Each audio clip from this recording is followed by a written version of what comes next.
नमस्कार। आकाशवाणी जयपुर अजमेर से प्रस्तुत हैं प्रादेशिक समाचार।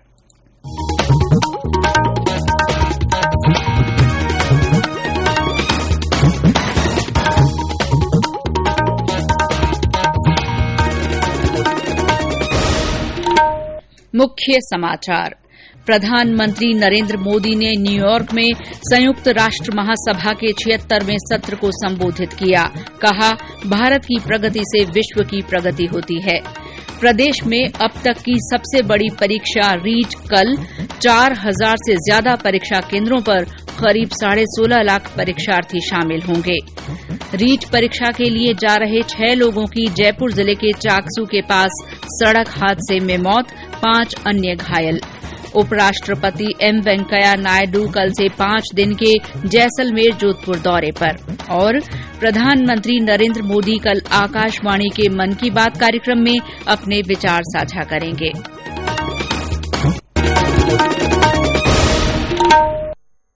समाचारों के साथ मैं शीला चावला। देश भर में 18 साल से अधिक आयु वर्ग के लिए सरकारी केंद्रों में निःशुल्क कोविड टीकाकरण अभियान जारी है। युवाओं से अपील है कि वे टीका जरूर लगवाएं और अन्य लोगों को भी इसके लिए प्रेरित करें। जब तक आवश्यक न हो घर से बाहर न निकलें और सुरक्षा के 3 सरल उपायों का पालन करें। मास्क लगाएं, 2 गज की सुरक्षित दूरी बनाए रखें, हाथ और चेहरा साफ रखें। और अब समाचार विस्तार से। प्रधानमंत्री नरेंद्र मोदी ने अब से कुछ देर पहले न्यूयॉर्क में संयुक्त राष्ट्र महासभा के 76वें सत्र को संबोधित किया। ये महासभा में उनका 7वां संबोधन है। अपने संबोधन में प्रधानमंत्री ने कोविड में जान गंवाने वाले लोगों को श्रद्धांजलि दी। श्री मोदी ने कहा कि भारत ने इस साल आजादी के 75वें साल में प्रवेश किया है। उन्होंने देश के लोकतंत्र को मजबूत बताया। उन्होंने कहा कि देश के विकास के लिए सबसे महत्वपूर्ण है कि ये समावेशी हो और सर्वव्यापी हो। श्री मोदी ने कहा कि भारत की प्रगति होती है तो विश्व की प्रगति होती है। जब भारतीयों की प्रगति होती है तो विश्व के विकास को भी गति मिलती है। When India grows, the world grows. When India reforms, the world transforms. Bharat में हो रहे साइंस और टेक्नोलॉजी आधारित इनोवेशंस विश्व की बहुत मदद कर सकते। आज भारत का वैक्सीन डिलीवरी प्लेटफॉर्म कोविन एक ही दिन में करोड़ों वैक्सीन डोज लगाने के लिए डिजिटल सपोर्ट दे रहा है। सीमित संसाधनों के बावजूद भी वैक्सीनेशन डेवलपमेंट और मैन्युफैक्चरिंग में जी जान से जुटा है। श्री मोदी ने कहा कि संयुक्त राष्ट्र को अपने आप को अधिक प्रभावशाली बनाना होगा। प्रदेश में अब तक की सबसे बड़ी परीक्षा रीट कल 4000 से ज्यादा परीक्षा केंद्रों पर होगी और इसमें करीब 16.5 लाख परीक्षार्थी शामिल होंगे। ये परीक्षा 2 पारियों में होगी। पहली पारी में सुबह 10 बजे से 12:30 बजे तक और दूसरी पारी 2:30 बजे से शाम 5 बजे तक परीक्षा होगी। परीक्षार्थियों को परीक्षा केंद्र पर परीक्षा शुरू होने से 1 घंटे पहले पहुंचना होगा। परीक्षा के मद्देनजर सभी जिलों में सुबह से शाम तक मोबाइल इंटरनेट सेवाएं बंद रहेंगी। संवेदनशील और अति संवेदनशील परीक्षा केंद्रों पर पर्याप्त पुलिस जाब्ता तैनात किया गया है। नकल और अनुचित साधनों पर रोकथाम की दृष्टि से सभी परीक्षार्थियों को परीक्षा केंद्र में नया सर्जिकल मास्क उपलब्ध करवाया जाएगा। नकल और अनुचित साधनों की रोकथाम के लिए बोर्ड ने परीक्षा केंद्रों पर 30,000 से ज्यादा सीसीटीवी कैमरे लगाए हैं। सीसीटीवी कैमरों का लाइव प्रसारण देखने के लिए 100 कर्मचारियों को लगाया गया है। इसके लिए रीट कार्यालय में नियंत्रण कक्ष बनाया गया है। बोर्ड स्तर पर हर जिले में बनाए गए विशेष उड़न दस्ते भी जिला स्तर पर परीक्षा केंद्रों की सघन जांच करेंगे।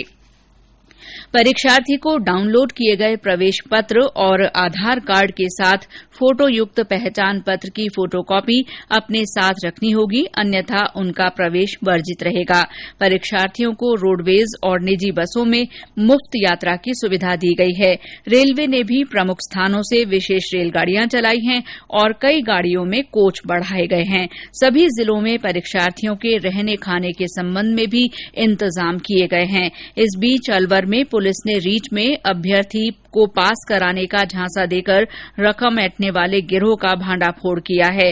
पुलिस ने गिरोह के 2 सदस्यों को गिरफ्तार किया है।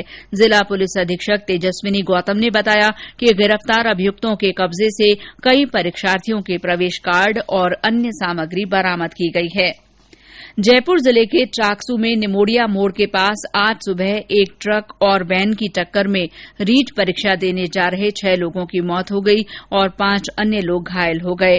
घायलों का जयपुर के महात्मा गांधी अस्पताल में इलाज चल रहा है। सभी मृतक वैन में सवार थे और 12 जिले के कवई थाना क्षेत्र में गोर्धनपुरा नयापुरा के रहने वाले थे। ये रीट की परीक्षा देने सीकर जा रहे थे। मुख्यमंत्री सहायता कोष से मृतकों के परिजनों को 2-2 लाख रुपए और घायलों को 50,000 रुपए की सहायता दी जाएगी। ये समाचार आकाशवाणी जयपुर अजमेर से प्रसारित किए जा रहे हैं। समाचार अभी और भी हैं, लेकिन पहले ये संदेश। चलो मिलकर एक शुरुआत करें, चलो एक फैसला आज करें, मास्क नहीं तो टोकेंगे, कोरोना को रोकेंगे। चलो एक इरादा करते हैं, चलो कुछ वादा करते हैं, मास्क नहीं तो टोकेंगे, कोरोना को रोकेंगे। समाचारों में आपका फिर स्वागत है। उपराष्ट्रपति एम वेंकैया नायडू कल से 5 दिन के दौरे पर जैसलमेर और जोधपुर आ रहे हैं। उपराष्ट्रपति कल जैसलमेर में तनोट माता के प्रसिद्ध मंदिर में दर्शन करेंगे और विजय स्तंभ पर अमर शहीदों को श्रद्धांजलि अर्पित करेंगे। इस मौके पर उपराष्ट्रपति भारतीय सेना और सीमा सुरक्षा बल के जवानों और अधिकारियों का मनोबल बढ़ाने के लिए सीमावर्ती क्षेत्रों का दौरा करेंगे और सैनिक सम्मेलन को संबोधित करेंगे। श्री नायडू ऐतिहासिक लौंगेवाला युद्ध स्थल भी जाएंगे। सेना के वरिष्ठ अधिकारी उपराष्ट्रपति को लौंगेवाला के प्रसिद्ध युद्ध के बारे में जानकारी देंगे। इसके अगले दिन श्री नायडू जैसलमेर के युद्ध संग्रहालय जाएंगे। वे भारतीय सेना के जवानों और अधिकारियों से संवाद करेंगे और सैनिक सम्मेलन को संबोधित करेंगे। उपराष्ट्रपति 27 सितंबर को जोधपुर पहुंचेंगे और पर्यटन दिवस के मौके पर जोधपुर के प्रसिद्ध मेहरानगढ़ किले को देखेंगे और स्थानीय लोक कलाकारों से रूबरू होंगे। अगले दिन 28 सितंबर को श्री नायडू आईआईटी जोधपुर में Jodhpur city knowledge and innovation cluster का शुभारंभ करेंगे। साथ ही वे artificial intelligence of things AIoT प्रयोगशाला की नींव भी रखेंगे।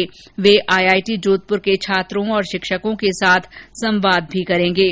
उपराष्ट्रपति 29 सितंबर को जोधपुर में राज्यपाल कलराज मिश्र की लिखी पुस्तक संविधान, संस्कृति और राष्ट्र का विमोचन करेंगे। वे 29 सितंबर को सीमा सुरक्षा बल के जोधपुर मुख्यालय का दौरा करेंगे और अधिकारियों के साथ बातचीत करेंगे। राज्यपाल 26 से 30 सितंबर तक जैसलमेर और जोधपुर जिलों के प्रवास पर रहेंगे और उपराष्ट्रपति के साथ विभिन्न कार्यक्रमों में भाग लेंगे। प्रधानमंत्री नरेंद्र मोदी ने पंडित दीनदयाल उपाध्याय की जयंती पर उन्हें श्रद्धांजलि दी है। उन्होंने एक ट्वीट में कहा कि एकात्म मानववाद के पुरोधा ने अपना जीवन राष्ट्र निर्माण में समर्पित कर दिया। श्री मोदी ने कहा कि दीनदयाल उपाध्याय के विचारों से देशवासियों को हमेशा प्रेरणा मिलेगी। राज्यपाल कलराज मिश्र ने पंडित दीनदयाल उपाध्याय का स्मरण करते हुए उन्हें नमन किया।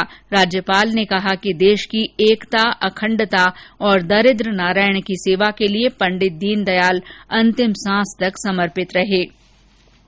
पंडित दीनदयाल उपाध्याय की जयंती पर आज प्रदेश में कई कार्यक्रम हुए। जयपुर के धानक्या में पंडित दीनदयाल स्मृति समारोह समिति की ओर से दीनदयाल राष्ट्रीय स्मारक पर उनकी जयंती मनाई गई। कार्यक्रम के मुख्य अतिथि पश्चिम बंगाल के राज्यपाल जगदीप धनखड़ थे। केंद्रीय मंत्री अर्जुन राम मेघवाल भी इस अवसर पर मौजूद थे। सवाईमाधोपुर और दौसा में नेहरू युवा केंद्र की ओर से फिट इंडिया फ्रीडम रन और कोरोना जागरूकता कार्यक्रम आयोजित किया गया। टोंक जिले के उनियारा में मेगा फिट इंडिया कार्यक्रम हुआ। बूंदी में इसी सिलसिले में विधायक अशोक डोगरा ने जिला अस्पताल में 19 लाख रुपए लागत की नई एम्बुलेंस का शुभारंभ किया। और अब आजादी का अमृत महोत्सव से जुड़े समाचार।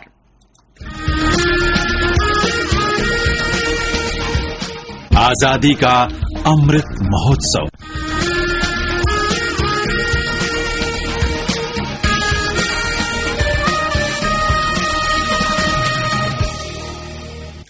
भरतपुर में आजादी का अमृत महोत्सव के तहत आज केंद्रीय वाणिज्य मंत्रालय की ओर से मनाए जा रहे वाणिज्य सप्ताह में उद्योग और वाणिज्य केंद्र की ओर से एक्सपोर्ट कॉन्क्लेव का आयोजन हुआ। कार्यक्रम में व्यापारियों और उत्पाद निर्माताओं ने भाग लिया। निर्यातकों के इम्पोर्ट एक्सपोर्ट कोड जारी किए गए। अमृत महोत्सव के तहत सीमा सुरक्षा बल की ओर से निकाली जा रही साइकिल रैली का अलवर जिले के बहरोड पहुंचने पर स्वागत किया गया। जैसलमेर से 12 सितंबर को शुरू हुई ये रैली 2 अक्टूबर को महात्मा गांधी की जयंती पर राजघाट नई दिल्ली पहुंचकर संपन्न होगी। आजादी का अमृत महोत्सव के तहत आकाशवाणी समाचार जयपुर की ओर से शुरू की गई संदेश श्रृंखला में सुनिए हमारे श्रोता का संदेश।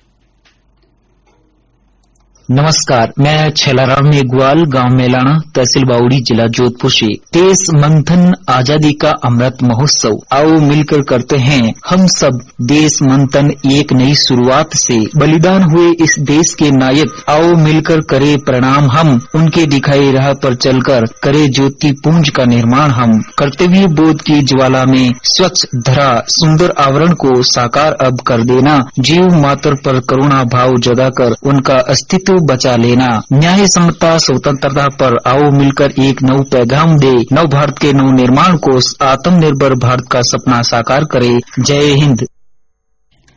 इस संदेश श्रृंखला में श्रोताओं से देशभक्ति और प्रेरणादायी संदेशों को आमंत्रित कर उन्हें समाचार बुलेटिन में शामिल किया जाता है। श्रोता हमें अपने संदेश रिकॉर्ड कर हमारे व्हाट्सएप नंबर 9414052368 पर भेज सकते हैं। देश में अब तक 85 करोड़ से अधिक कोविड टीके लगाए जा चुके हैं। स्वास्थ्य मंत्रालय ने बताया कि इस बीच कल 28,000 से अधिक कोविड रोगी स्वस्थ हुए हैं। पिछले 24 घंटे के दौरान 29,000 से ज्यादा नए मरीज सामने आए हैं। कोविड से स्वस्थ होने की दर 97.78% है। कोविड संबंधी राष्ट्रीय हेल्पलाइन नंबर हमारी वेबसाइट newsonair.gov.in पर उपलब्ध हैं। प्रधानमंत्री नरेंद्र मोदी कल सुबह 11 बजे आकाशवाणी के मन की बात कार्यक्रम में अपने विचार साझा करेंगे। ये इस मासिक रेडियो कार्यक्रम की 81वीं कड़ी होगी। आकाशवाणी और दूरदर्शन के समूचे नेटवर्क पर इसका प्रसारण होगा। आकाशवाणी समाचार की वेबसाइट www.newsonair.com और news on air mobile app पर भी ये उपलब्ध रहेगा। आकाशवाणी, दूरदर्शन समाचार, प्रधानमंत्री कार्यालय और सूचना तथा प्रसारण मंत्रालय के यूट्यूब चैनलों पर भी ये सीधा प्रसारित होगा। और अंत में मुख्य समाचार एक बार फिर। प्रधानमंत्री नरेंद्र मोदी ने न्यूयॉर्क में संयुक्त राष्ट्र महासभा के 76वें सत्र को संबोधित किया। उन्होंने कहा, भारत की प्रगति से विश्व की प्रगति होती है। प्रदेश में अब तक की सबसे बड़ी परीक्षा रीट कल होगी। इसमें 4,000 से ज्यादा परीक्षा केंद्रों पर करीब 16.5 लाख परीक्षार्थी शामिल होंगे। रीट परीक्षा के लिए जा रहे 6 लोगों की जयपुर जिले के चाकसू के पास सड़क हादसे में मौत हो गई और 5 अन्य लोग घायल हो गए। उपराष्ट्रपति एम वेंकैया नायडू कल से 5 दिन के जैसलमेर जोधपुर दौरे पर रहेंगे और प्रधानमंत्री नरेंद्र मोदी कल आकाशवाणी के मन की बात कार्यक्रम में अपने विचार साझा करेंगे। इसी के साथ प्रादेशिक समाचार बुलेटिन समाप्त हुआ। नमस्कार।